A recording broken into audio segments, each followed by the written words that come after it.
recap video. The Phillies are in London here on the 80th anniversary of D-Day. So the Phillies will be playing the New York Mets.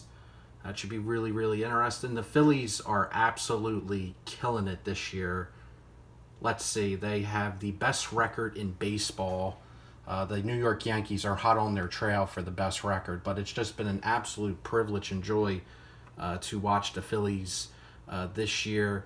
I'm getting a lot of reminders and flashbacks to 2011. The 2011 Phillies were absolutely incredible. I think they also had the best record in baseball that year.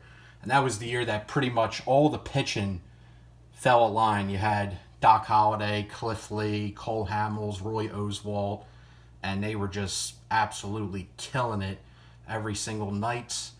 And it's very comparable to this year, because this year you got Aaron Nola, Zach Wheeler, Ranger Suarez, who's having an absolutely historic season.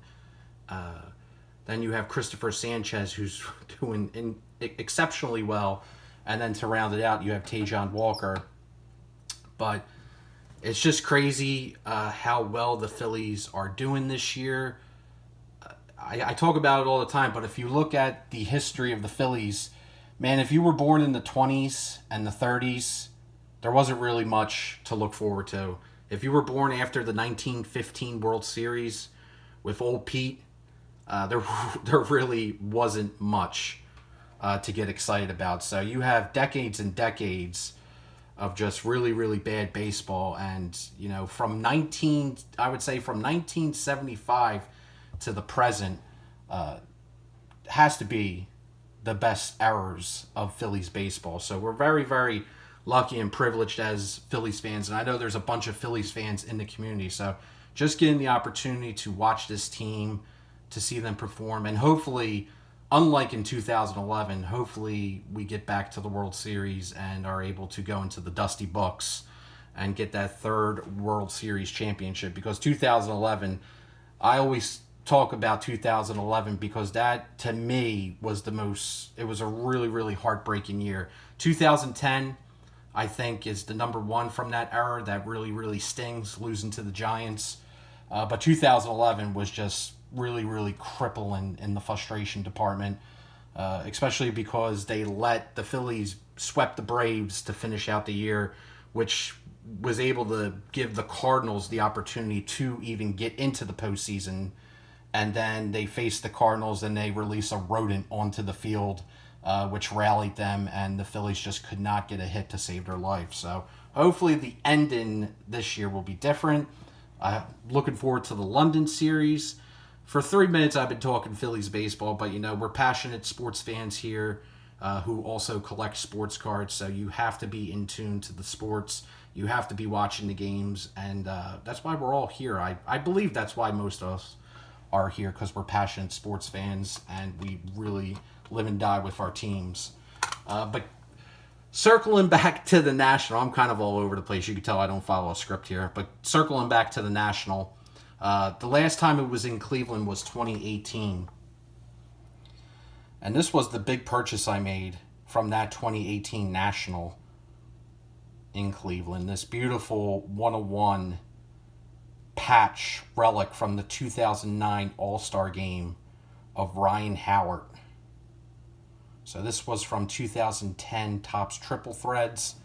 If you guys were around back in the day on YouTube, Triple Threads, when anyone would do a box break of Triple Threads, that would be a must-watch video, since that was the high-end premier product. And when someone was opening Triple Threads, people were watching.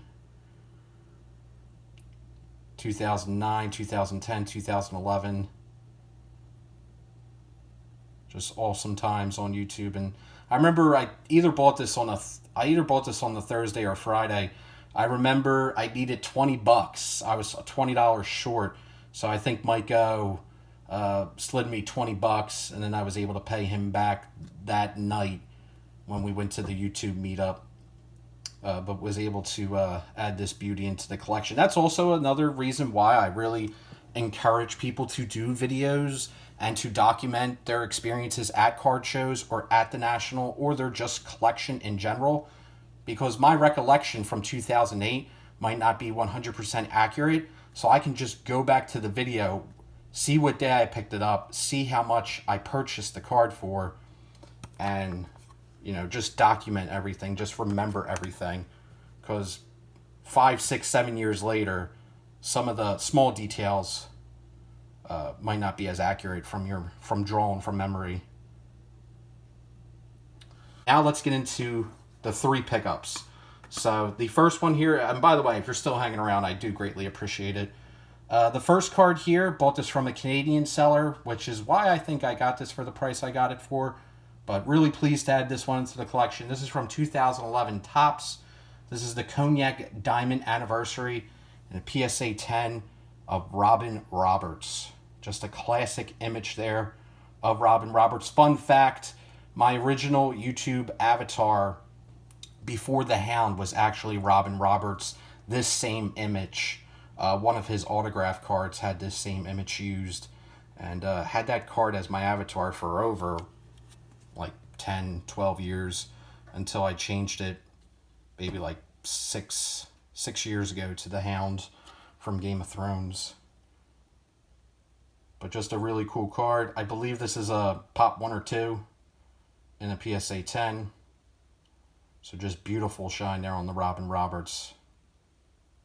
Love the Diamond Anniversary and the Cognacs that they made. That's probably one of my favorite subsets of all time from Topps.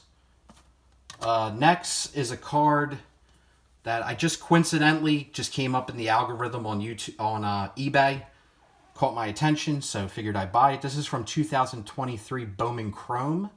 This is the World Baseball Classic Green and a PSA Gem Mint 10 of Captain America, Trey Turner. So if you watch the WBC, and if you know Marvel, you know that the title of Captain America is earned. It is not given. A lot of people say Mike Trout was Captain America. But if you watched any of the WBC games, you know that Trey Turner was the one who earned that title.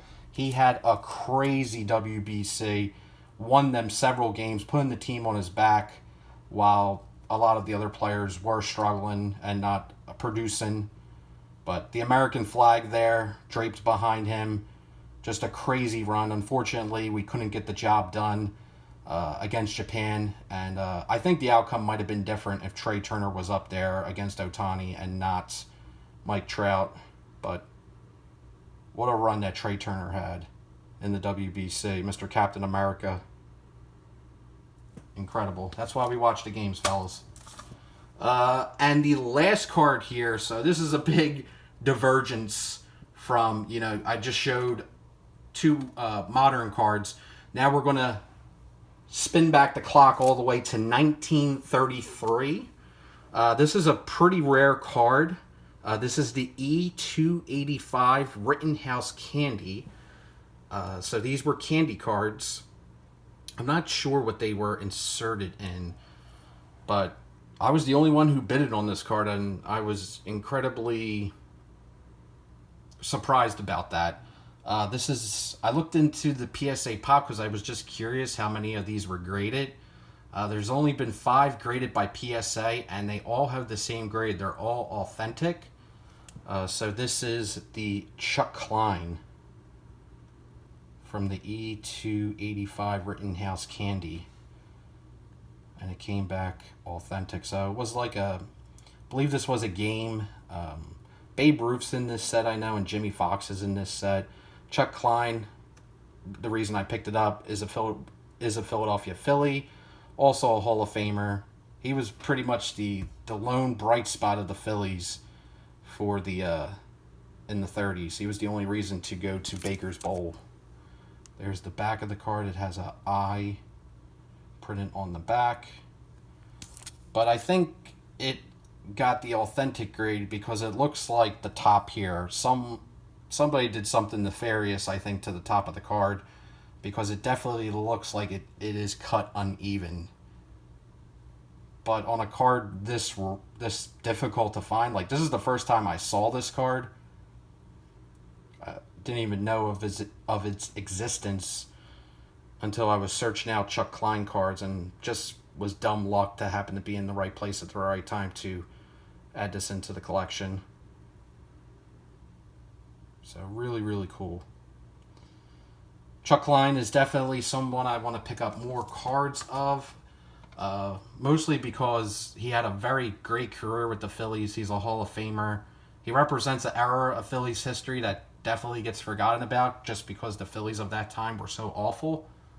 But he had a very solid career, Triple Crown winner, and his cards are pretty affordable. So at the National, I would love to try to add his DeLong, the 33 DeLong. I believe he's in that set. Would love to add that. It's a card I've been trying to get for a little bit, but just haven't found a low-graded copy that I liked at the price that I like to add into the collection. But I'll definitely be looking for it at the National, and if the price is right, I'll definitely pull the trigger.